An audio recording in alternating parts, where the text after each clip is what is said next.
just a quick disclaimer before we get started with this video. We just want to let you know that we actually recorded this episode 2 weeks ago already, and it was supposed to go live last week as episode 15.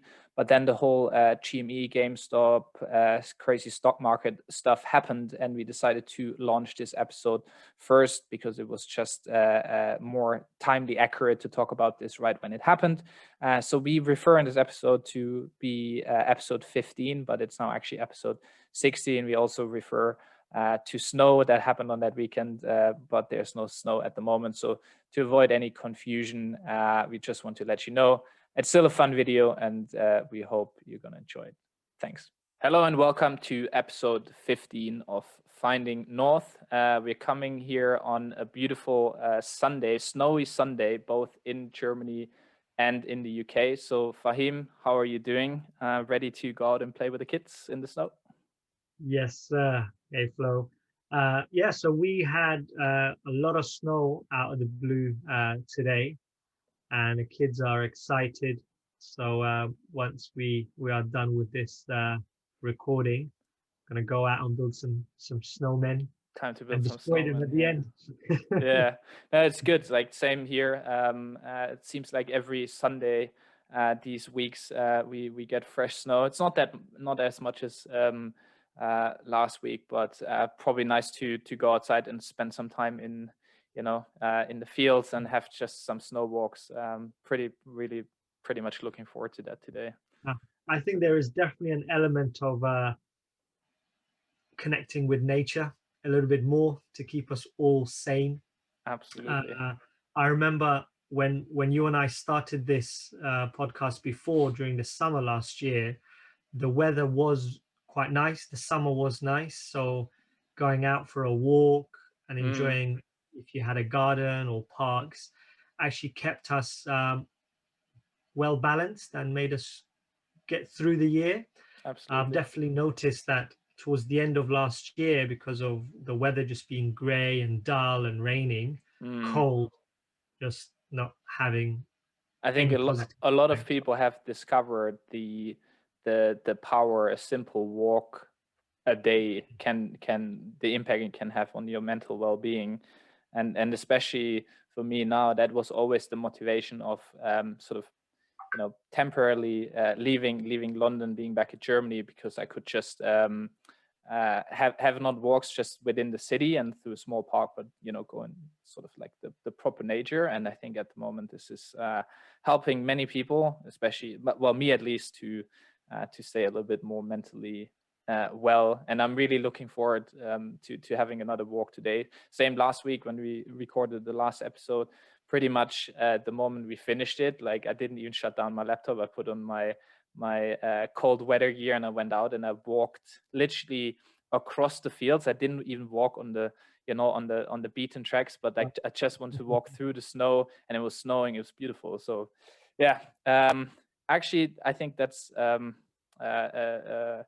nice little transition into the topic we want to talk about, because as we said in our last episodes, we want to go through a little bit of the prediction that Scott Galloway put out at the beginning of the year, and one of them is the dispersion of HQ. And I'm probably one of the examples how this sort of like manifests at the moment, because up for the last 5.5 years, even though I've been traveling a little bit in between for work, I pretty much spend almost every day very little time in the home office, actually. And suddenly, March last year, everything changed. And then from pretty much mid last year, summer last year, I've sort of, became, I don't know, a remote worker. I can now even remote work from a different country. And for me, that has put a lot of things into perspective. So, I think it's from a prediction point of view, I mean, it's probably not the most forward-leaning prediction that this corona pandemic will have an impact of the status of HQ. But I think it's still an interesting topic to talk about, because the office, as sort of the temple of the employed, where people come and gather to do great work together, is a little bit under threat, or at least up for, I think, a significant change. So I think it's an interesting topic to talk about, and I'd like to hear your thoughts of like how you see, especially now in 2021, where we don't seem to be getting out of this pandemic quickly. So there's, you know, that the whole home working thing is prolonged for I don't know how long. How do you think that will have a long-term impact of how we see headquarters or the office space in general, and how important it will be in our life? I think great topic, and again, it's definitely going to be an area of inevitable disruption for that whole industry, and going forward. We, as you know, some of the firms out there, the usual suspects, even last year came out and said, you know, we don't expect our employees to ever go back to the office. So they just went all out. Some actually even last year said at least till end of 2021. And some came out and said, hey, we're just going to keep an eye on things. We're not going to sell or, you know, not renew our leases. I think it's a very interesting topic, because I think depending on where you are in life, you know, in terms of your career, maybe family commitments, there are definitely pros and cons there. So as an example, if you are a graduate in the early phase of your career, just being around an office environment and being around your managers, mentors, you tend to do most of your learning through observation, and just picking up habits that you only realize much later down the road. So I think for younger folk who are starting off in the early parts of their career, or even folk who are experienced but are starting new jobs but being remote, building those relationships, it's got much harder. I think it's much harder. And plus, I think, you know, when you're a little bit younger and in that part of your career, you want to be in the office, you want to socialize. Work is life for you, you know, yeah. and I think it is for many, and hence why many of if you look at the Silicon Valleys of the world, offices were designed to keep you there 24/7, right? Yeah, I mean, no need to go home.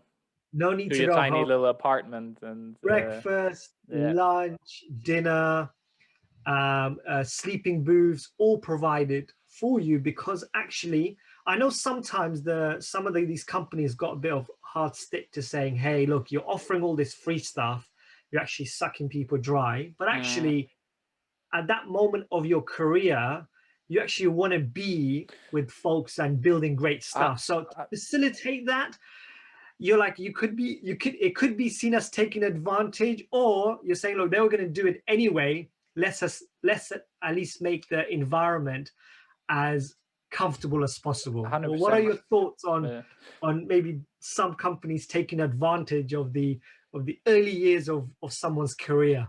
Well, I'll try to pick up on that, but I think for me that plays all into the narrative of the office space are being a temple where people gather, you know, around a common purpose, and then they want to do something, and they have some rituals, you know, almost like a spiritual thing or religious thing, where people come into a temple for a purpose they believe in. They have rituals, and you know, the anecdote from the two of us, because most people know that we worked together in the past, like for me, you know, we had a pool table back then. That was like whatever 5 years ago. Not every company had a pool table back then, and we had no problem playing pool at 11 o'clock in the morning, right? And in the company that we worked, it was also not considered, what are you guys doing? Like, how can you not sit in front of your laptop to do? Because we actually did work, right? So, and we had a ritual, just, you know, being in that environment where we felt very productive, and, you know, we came up with ideas, and we were there for common purpose. So, and we even stayed after work, sometimes, you know, long hours, even with one of our former colleagues Tommy, I came during the weekend, and we just, we had to do some work, but we played pool, and we came up with ideas and so on. So yeah, I think some of those workplaces are a little bit designed that people spend even more time there. But if it's not, if it's not forcing them to come, but people come out of their free own will, Yeah. why not? I don't see why this would be a bad thing, as long as they know how to differentiate, and like they go because they see purpose in their life, and they like to in their work, sorry, and they like to hang out with the people. They don't feel forced to go there just in order to make a career. I think that's the perfect work environment you can actually potentially create, right? Where people willingly come to work, and they like to work with the people, and they see purpose in the work Yeah. they do. I think absolutely agree. I think there could be many other alternatives which could lead to a very bad avenues, right? Yeah. So I don't know, if you are learning and you're earning, that is a good place to be. And especially if you're in the early part of your career, where you may not have as much commitments that life brings to you later on, maybe kids Mm, and payments and whatnot. uh, Make the most of it. Make the most of it. I definitely remember our pool days. I think the optics of that is probably people thought that we were playing pool throughout the day, but then obviously they didn't see that in the evenings we would be staying around and all those yeah. ideas formulate. So I definitely look back on my time there, and just I wouldn't change it. I Mm, don't feel I was pulled unnecessary. It was a very willing yeah. exchange of my time, but also I just really And enjoyed it. it might Company. not work in every environment, right? But this was an environment, and also specifically, and I think that's definitely a topic we need to pick up in that whole thing, is the culture was there for it to allow it, right? And to actually encourage people to, there was no like you need to work in a certain way, otherwise like you're not going to be considered productive, or it's like Mm. whatever floats your boat. Like as long as you come up with an answer to the question, or a solution to the problem, it's fine, right? Doesn't matter like if you did it while playing pool or sitting in front of the laptop, didn't really matter. So I think the culture also really help to facilitate that. And I think for me, the cultural thing is for me one of the most interesting aspects that I've sort of observed over the last 12 months. I feel that a lot of companies that went into that pandemic, and then the forced working from home, and like no one could gather around, the temple of the office, depending on the culture, the culture within the team and the organization you went into that whole Yeah, pandemic, it will also ultimately define how you will come out. Because for me, what happened, and sorry, this is going to be a little bit of a longer explanation of my thought, but the the office and the people, and the culture that those create stickiness for your job. That's sort of like how I've put it, right? It's like because you're loyal often to people and like that common purpose. And when you take that away, and people suddenly now for 12 months, sit just in front of the laptop, and that's not their normal culture that they're used to, this one-to-one, the relationships, they sort of like suffer, right? You can't foster the same type of like in-depth relationship with people than when you are with them in the office. So if that falls away, I think the impact that will have potentially on retention rates within an organization could be quite significant. And I think it's up to the people who sort of run organizations to realize that and double down on sort of culture and building and encouraging people to continuously build those one-to-one relationships. Otherwise, if those fall away, I think the loyalty to the people will suffer, and ultimately the loyalty you then have with an organization will suffer, because at the end of the day, it's just like, a relationship with the laptop. And yeah, so I think what's your thought on this? What, the culture of an organization and sort of the lack of one-to-one relationships in a real life world can have on job retention potentially. Yeah, I think we have to, just reflecting back on like, just my career journey, and now that we're working remotely, I've come to realize that there may be a bias. Obviously, you and I share a lot of, maybe from a personality trait, etc. We like that banter. We like working in an environment and people. We get a lot of energy from that. However, I do think, depending on sectors, and the percentages may differ from, types of industries, but you do get your natural extroverts, and then you get your natural introverts, and it doesn't mean one is better than the other. You need all types of personalities in a very healthy organization, and your culture needs to cater for those types of personalities as well. So I think, I wouldn't be surprised if, maybe some of the introverts who just want to just focus on, maybe some engineering tasks or getting that code out. Even the creative process sometimes requires a lot of alone time and getting into the zone.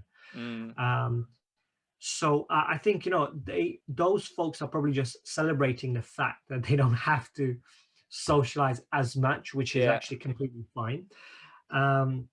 Also, this reminds me of a point where, where even the office plans went from, cubicle style to open plan. And so open plan that people were saying, like, I can't even get any work done because it's so noisy. Without my noise canceling headphones, and people were just finding booths to hide into to get some work done. So I think it's just one of those seesaw waves that come in and out. It is a thing. We maximize the opportunity. We feel we've gone to a little bit of an extreme. We need to bring it back in, but then we swing into the other side. So I think there's a constant pendulum that swings. The right answer is definitely somewhere in the middle.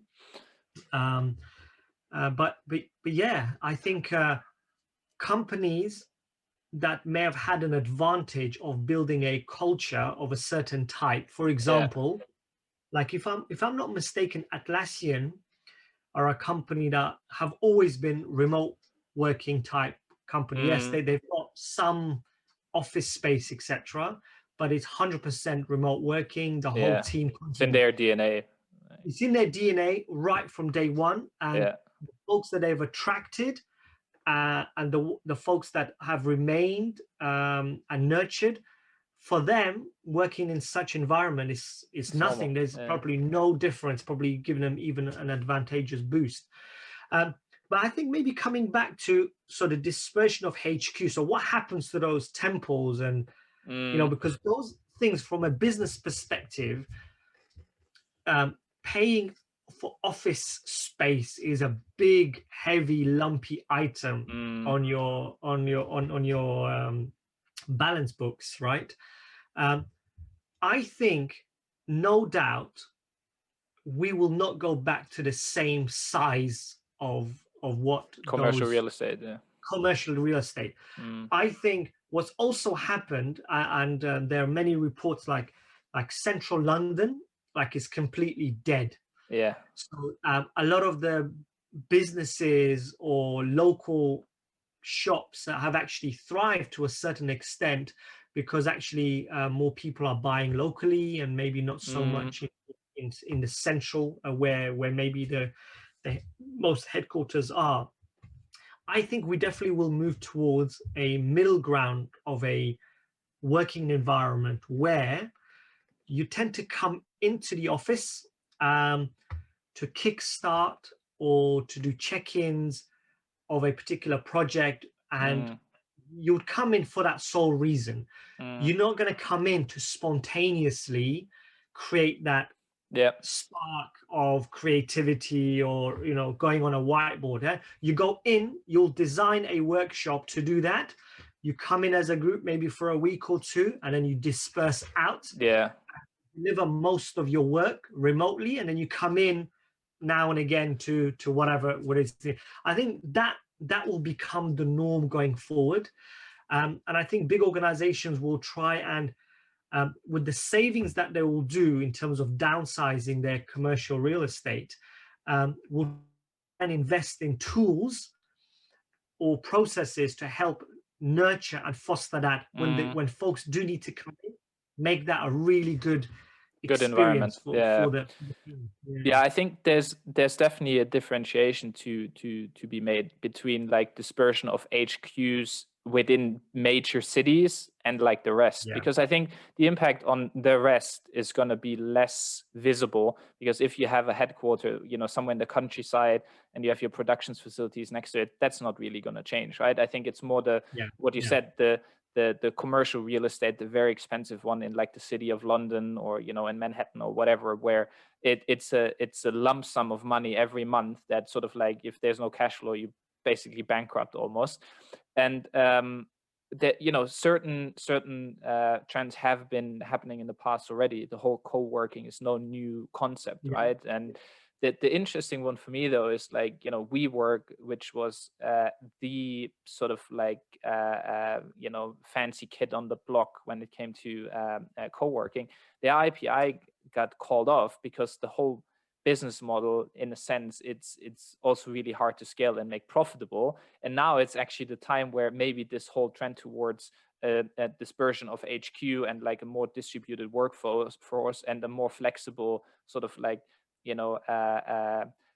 room to people ratio is actually pushing forward. So I'm very curious to see what is happening to the likes of WeWork and those other companies post the pandemic, whether they're suddenly going to have sort of their second breath, and they're going to completely skyrocket, or maybe it's just something we feel that it's sort of the inevitable thing to happen. But like, as soon as the world goes back to normal, everyone can't wait to wake up at 6 a.m. to go on a overcrowded tube, to go into an office where, the coffee is only where they have their fancy coffee machine at home, to do the same in the evening again, and do that five times a week, while paying a premium on their rent just to be in somewhat close proximity to those HQs, right?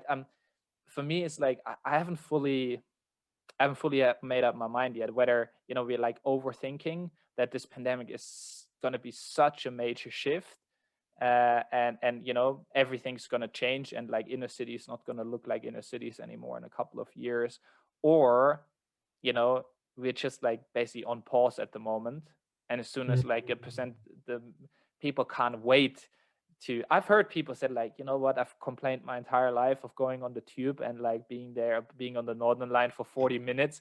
I can't wait to, be stuck in someone's sweaty armpit for like 30 minutes because I just want life to go back to normal, and I want to have because for me personally, that is also something that has always played a major impact on why I said like, I'm not really so keen on working from the office, because for me, getting up in the morning, maybe getting a workout in, or going to the gym, walking to the office, having my time before getting into the office, feeling like the city vibes, because that also gives you energy, seeing people, all that.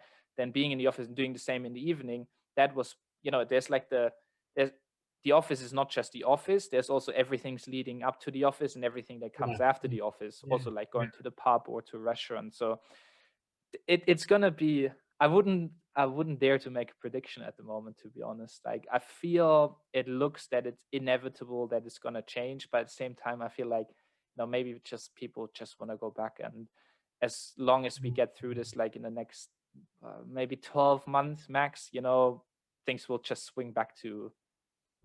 I have a friend as well, so shout out to Amma, who's we've been having this debate about going back to the office, and he's convinced. He's like, he wants to go back to Canary Wharf. He misses it. He forgets how much maybe he was complaining about the travel and the tube. He's forgotten all about that. And to the extent where he's even now considering just cycling into Canary Wharf, maybe one day a week, and just be in the office, just have some change of environment. Yeah. I think you're right. It's very difficult. It's hard to make a prediction, but I am certain.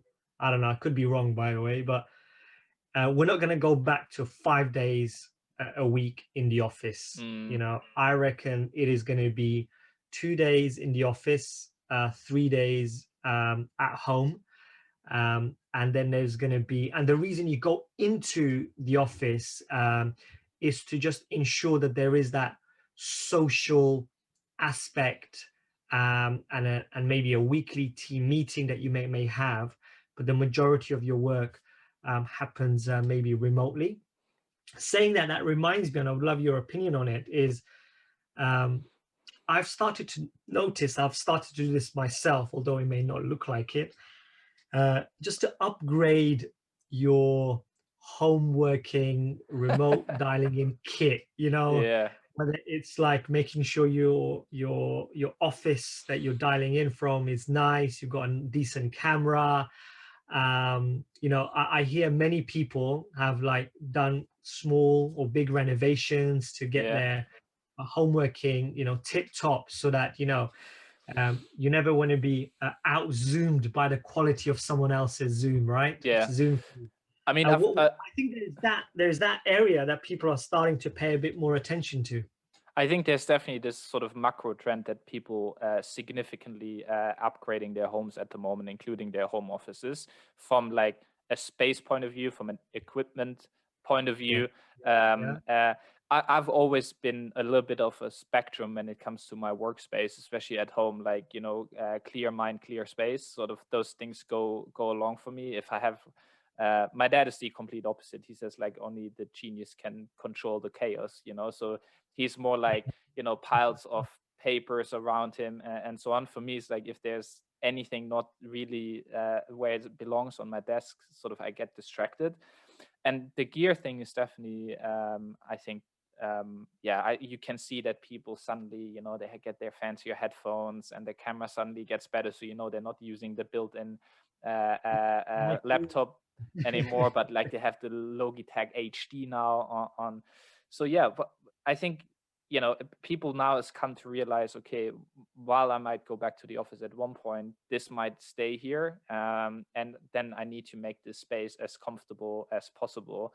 You know, I've read a few like LinkedIn posts where people said, oh yeah, finally over the Christmas break, I put some effort in renovating and putting up like a real home office now. So far I've just been working from the kitchen table basically, and it's such a difference.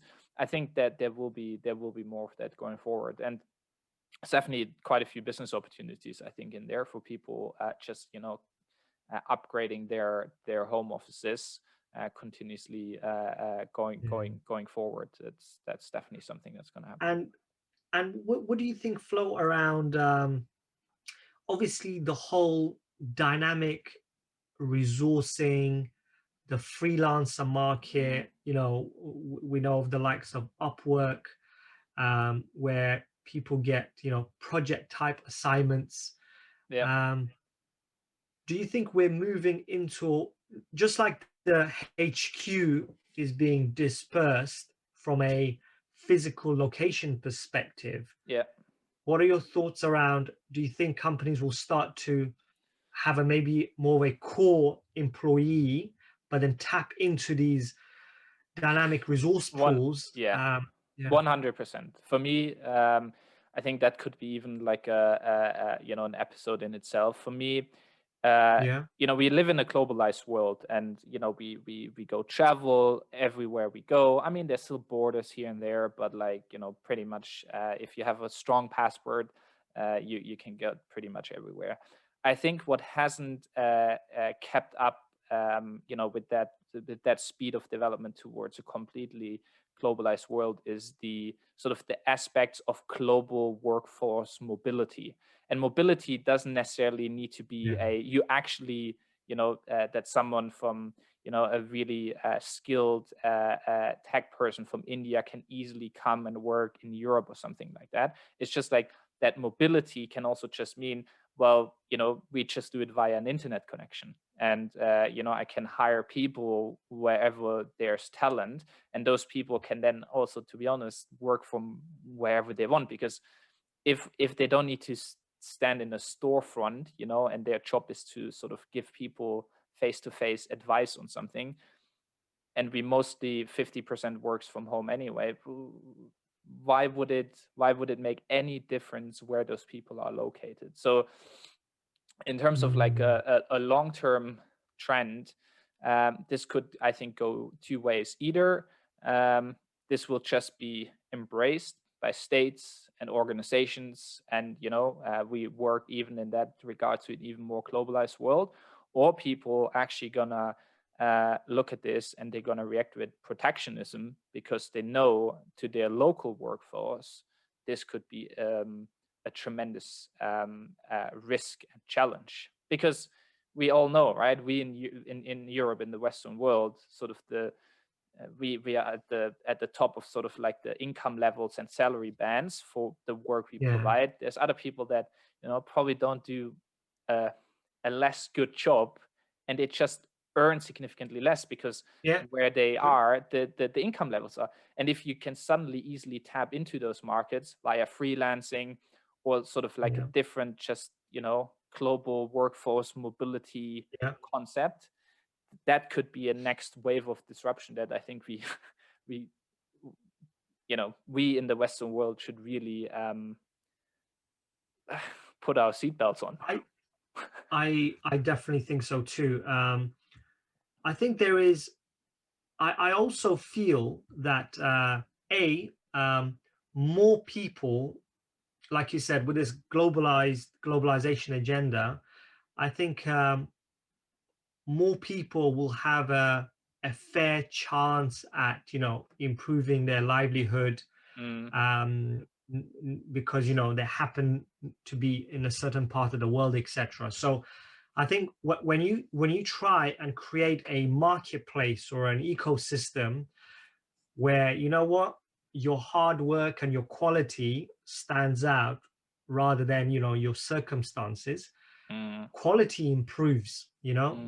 If you think around, I think one challenge which will be easy to overcome is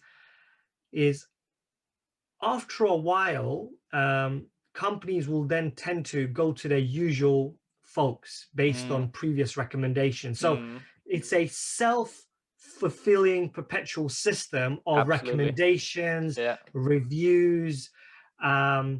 It is a worry about us turning into that whole Black Mirror type of thing where your rating and your recommendation mean everything, and you just had one bad project, and that could. So there is that element of it, but generally speaking, I would say with the right controls and systems in place, it brings more people into the system, and the quality will increase. And companies that will be able to tap into them are the ones that actually start to play and dabble now, and start to work out a way on how to maximize that value pool. 100%. I think it's also, if you look at one of the other factors that will drive this forward is technology. Because back in the days with like your broadband, that was really difficult, right? People cutting out and it depending of having like a Wi-Fi connection.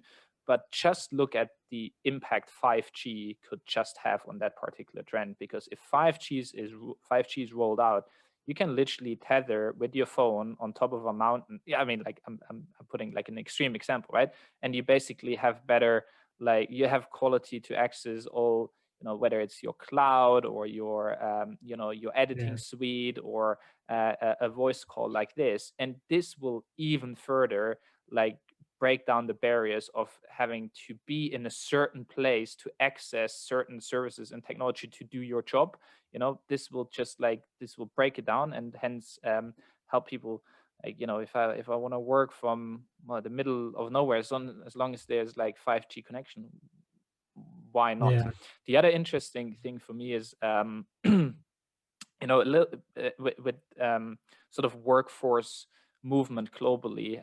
I guess, you know, I don't have scientific facts behind this, but I guess there for the last 20, 30 years, there have definitely been like people trying to move sort of like from towards the northern hemisphere, right? Like a lot of Mhm. people trying to get to Europe or America, Yeah. you know, Yeah. or, Yeah. or other countries in the northern hemisphere, because this is where like financial wealth was, and you try to get there to get a good job. I think what's interesting for me is I see, and including myself, I see a lot of people in the northern hemisphere now thinking like, you know what, would be nice to actually more move towards, you know, something more tropical, equator wise, because if I can really just fully work from home, and I've now proven it's possible for a year, would it really make any difference whether I'm like then in London, in Germany, in Spain, or potentially, you know, in Mauritius? As long as my internet is good, I respect the working hours. So I think there's a little bit sort of like a reversed effect that, you know, it used to be people thriving to go Yeah. into the northern hemisphere. Now people from the northern hemisphere think like, oh, it'd be really nice to work from, you know, from a beach with my pina colada and my 5G connection for the next 5 years. So yeah. Absolutely. I mean, it just swings, right? It's like society from one extreme to the other. But you know, you talked about, you know, wealth building. You know, the secret formula to wealth building is, you know, um, don't spend more than you earn. You know, and the bigger gap that you have there, Yeah. that's it. That's the secret. And No, don't no. spend more than you have to, right? And if you can Yeah. continuously work, I mean, it's the typical old example. I even have the book somewhere here. I mean, people on the on Spotify won't be able to see that, but like the 5 hour work week from like 2009 or whenever it was first published, right? Mhm. That was Tim Ferriss's number one sort of like rule. You know, try to earn in pounds but spend it in pesos or whatever, Yeah. because the Yeah. leverage it gives you on your purchasing Absolutely. power is tremendous. And that is one of, that could be another one, right? You keep earning your normal salary, but you just then live in a place where, you know, the Yeah. pound, the euro, the Absolutely. dollar goes so much further. Yeah, I think it's going to be, for me also personally this year, there's you know, a lot of change has happened already. I'm obviously not in London at the moment, and we'll see, you know, how this will play out. But for me, definitely for this year, I'm not saying it's a long-term thing. I definitely want to uh, you know, embrace this sort of remote working Mhm. lifestyle. I would just want to try it out, because for me, I just don't think that within the next 10 months there's really a lot to gain by being in a big city.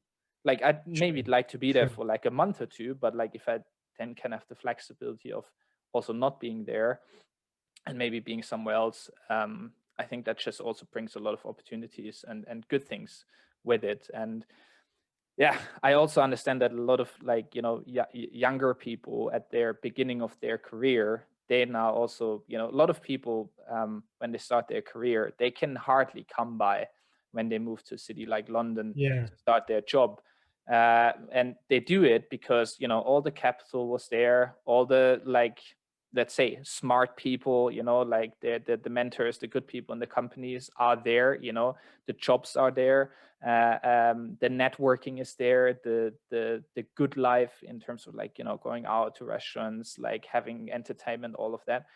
If that's not there at the moment, like, why would you struggle on your 25,000 Mhm. pounds a year and paying rent to be in a city where it's not Yeah. giving much back, right? And I think that is also the reason why the sort of um, the net migration has been negative for the first time in, I don't know how long, in London, that there were actually less people moving into London than out of London last year. And I think that's probably true for many other larger cities as well. So yeah, Mm. Well, I interesting think times. the whole, I feel the dispersion of HQ. I think we've tackled it. We dabbled into the workforce, the future of work, remote work, and I think that may be a whole topic an episode in itself. Mm. But yeah, I think maybe a good time to maybe close this particular one. Yeah, do you wanna Yeah, anything else? definitely. And so we still have How time long to have go you out been at and it? play in the snow, right? So Exactly. yes, guys, thanks for listening as always. I hope you are enjoying those a little bit shorter and focused episodes. As always, with the last one, I hope many people have thoughts around this. If you have, please let us know. In the comments below. Reach out to us, engage in a conversation, share it if you think there was anything valuable in there that other people in your circle should hear. We will definitely be back here next week for another episode. We are very committed. We wish you a happy Sunday, a great week. Stay safe, stay healthy, and we'll see you in the next one. Bye. Peace. Thank you.